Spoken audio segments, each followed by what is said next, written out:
కాంగ్రెస్ పార్టీతో సిపిఐ పొత్తు నేపథ్యంలో కొత్తగూడెంలో సిపిఐకి కేటాయించిన సీటును గెలిపించే బాధ్యత కాంగ్రెస్ పార్టీ తీసుకుంటుందని పొంగులేటి శ్రీనివాసరెడ్డి అన్నారు. పాలేరు నియోజకవర్గంలో తనకు సంపూర్ణ మద్దతు తెలియజేయాలని కోరారు. ఆయన కమ్యూనిస్టులకు ఎవరు ఓటేస్తారంటూ అహంకారపూరితంగా మాట్లాడే కందాల ఉపేందర్ రెడ్డికి నా గెలుపు ద్వారా బుద్ధి చెబుతారని అన్నారు.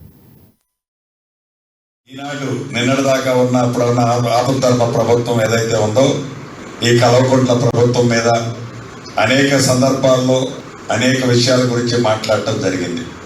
చాలా దగ్గర నుంచి చూశాను ఈ కల్వకుంట్ల చంద్రశేఖరరావు గారిని. నేను చాలా దగ్గర నుంచి, అంటే ఏ వ్యక్తి అయినా ఎంత కోపం ఉన్నవాడైనా ఒక్కసారి కల్వకుంట్ల చంద్రశేఖరరావు దగ్గరికి పోయి కూర్చుంటే ఆ మనిషిని వచ్చేటప్పుడు అసలు నేనేనా, నేను విన్నదంతా నిజమేనా, నేను చెప్పిందంతా కరెక్టేనా, నమ్మొచ్చా అనేటట్టు మనం ఆ లోకంలోకి వెళ్ళిపోతాం, ఆ లోకంలోకి తీసుకెళ్ళిపోతాడు. అది ఎంత గట్టిగా కరుడు కట్టిన కమ్యూనిస్ట్ కానీ, నక్సలైట్ కానీ, కరుడు కట్టిన కాంగ్రెస్ వాడిని కానీ, అందుట్లో మీకు డౌటే లేదు.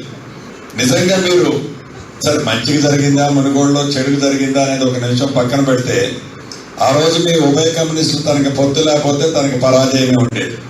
ఆ సీనే వేరు. వాడ దాటిన దాకా వాడమాలయ, వాడ దాటిన తర్వాత బోడమాలయ, అది తన కాన్సెప్ట్. మీరు ఎవరైనా